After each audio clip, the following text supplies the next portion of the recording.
Welcome to day 6. Emergency చుట్టూ ఇప్పుడు దేశ రాజకీయాలు జరుగుతున్నాయి. నిన్నటికి ఎమర్జెన్సీ విధించబడి 50 ఏళ్ళు పూర్తి చేసుకున్న సందర్భంగా మన మోడీ గారు ఒక పుస్తకం రాశారు. ఆయన అన్డిక్లేర్ ఎమర్జెన్సీని 12 ఏళ్ళుగా ఈ దేశంలో కొనసాగిస్తున్న మోడీ గారే ఎమర్జెన్సీ గురించి, డిక్లేర్డ్ ఎమర్జెన్సీ గురించి మాట్లాడుతున్నారు. రాస్తారు తన అనుభవాలని ఒక పుస్తక రూపంలో రాశారు. దాని పేరు మనము ది ఎమర్జెన్సీ డైరీస్. సో దేశ చరిత్రలో ఎమర్జెన్సీ కాలం ఒక చీకటి అధ్యాయం. నేను నిన్ననే చెప్పాను, ఎవరైతే పురుష ఆధిక్యత సమాజానికి, అది సంపన్న వర్గాలకు, ఆధిపత్య వర్గాలకు అది చీకటి రోజు, అది సమానత్వానికి వెలుగు రోజు. సమానత్వ దిశగా అడుగులు వేయడం అది వెలుగు రోజు, వీళ్ళకి మాత్రం చీకటి రోజు. ఇవాళ అది ప్రాథమిక హక్కులను కాలరాశారు, పత్రికా స్వేచ్ఛను హరించారు, నేతలు విద్యార్థులు జైల్లో తొక్కేశారు. నాకు అదొక అనుభవపూర్వక అభ్యాసనం. ప్రధాని మోడీ నాటి ఎమర్జెన్సీ, నాటి స్వీయ అనుభవాల సంకలన పుస్తకం తీసుకొచ్చాడు. నాడు రాజ్యాంగ స్ఫూర్తి ధ్వంసమైంది అని చెప్పేసి ఆయన ఇవాళ ఏదో రాజ్యాంగ స్ఫూర్తిని ఆయన కొనసాగిస్తున్నట్టుగా ప్రగల్భాలు పలుకుతున్నాడు. ఒక రకంగా చెప్పాలంటే ఆయన అన్డిక్లేర్ ఎమర్జెన్సీ వర్సెస్ డిక్లేర్ ఎమర్జెన్సీ ఇవాళ కొనసాగిస్తూ మోడీ వాళ్ళ ఏదో ఆయన పెద్ద ప్రజాస్వామ్య స్ఫూర్తి దాత అన్నట్టుగా తన హయాంలో ప్రాథమిక హక్కులు అన్నీ బ్రహ్మాండంగా కొనసాగుతున్నాయి.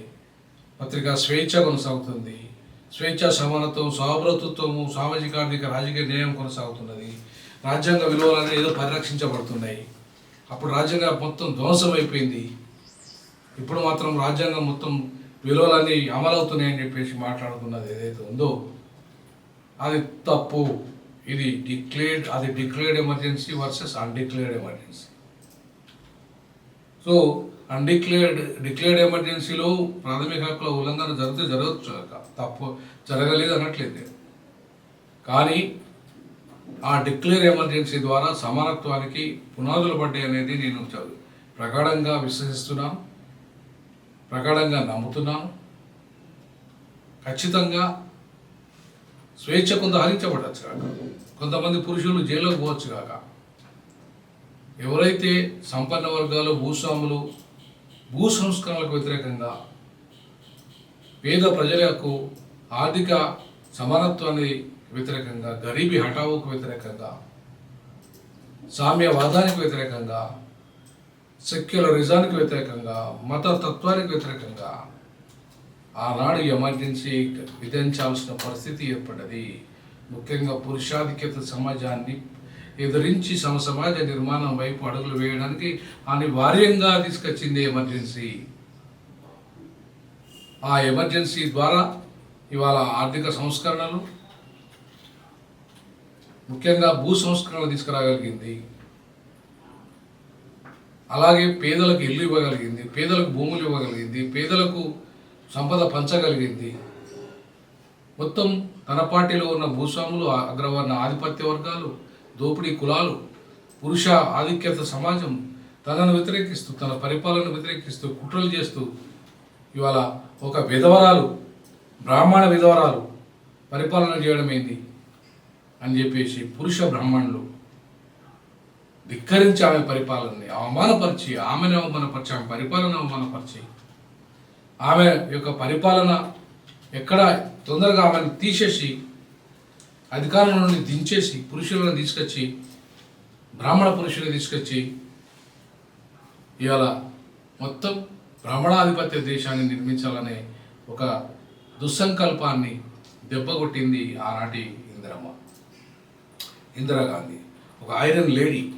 నేను ఆ పార్టీ కానప్పటికీ, ఆమె సిద్ధాంతంకి నేను కట్టుబడిన వ్యక్తి కానప్పటికీ, కానీ ఆమె తీసుకున్న ఎమర్జెన్సీ ఇంకో రకంగా నాకు అర్థమైన రీతిలో నేను చెప్తున్నాను. నిజంగా మీరు వాస్తవాలను కనుక అనాలిసిస్ చేయగలిగితే కావచ్చు. నేను దాంట్లో ప్రాథమిక హక్కుల ఉల్లంఘన జరగలేదంటలేను, పత్రికా స్వేచ్ఛ హరించబడలేదంటలేను, నేతల విద్యార్థులు జైల్లో పెట్టలేదంటలేను. కానీ ఇవన్నీ ఎందుకు చేసింది? తన యొక్క ప్రభుత్వాన్ని కాపాడడం కోసం ఒకటి, రెండవది పేద ప్రజల గరీబీ హఠావో నినాదాన్ని అమలు చేయడానికి, ఈ దేశంలో మతతత్వాన్ని తరిమేసి సెక్యులరిజాన్ని కాపాడడానికి, సామ్యవాదాన్ని పరిరక్షించడానికి ఆమె ఎమర్జెన్సీని విధించింది. దాన్ని సంపూర్ణంగా నేను సమర్థిస్తున్నాను. ఎవరు ఏమనుకున్నా పర్వాలేదు. సమాజ నిర్మాణానికి ఎమర్జెన్సీ పునాదులు వేసింది అనేది నా ప్రగాఢ నమ్మకం, ప్రగాఢ విశ్వాసం. ఇవాళ అన్డిక్లేర్ ఎమర్జెన్సీని కొనసాగిస్తున్న మోడీ డిక్లేర్ ఎమర్జెన్సీ ద్వారా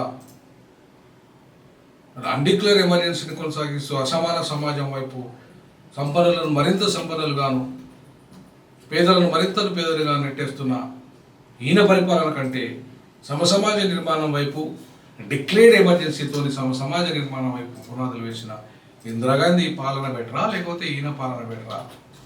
ఎవరి పాలన బెటరో ప్రజలు నిర్ణయించాలి, ప్రజలు చర్చించాలి, ఆ దిశగా ప్రజలు ఆలోచించాలి. మీ యొక్క అభిప్రాయాన్ని తెలియజేయాల్సిందిగా B6 డిజిటల్ కోరుతున్నది. ఖచ్చితంగా ఆ దిశగా మీరు షేర్ చేయండి, లైక్ చేయండి, కామెంట్ చేయండి. జై భీమ్, జై పూలే, జై పెరియార్.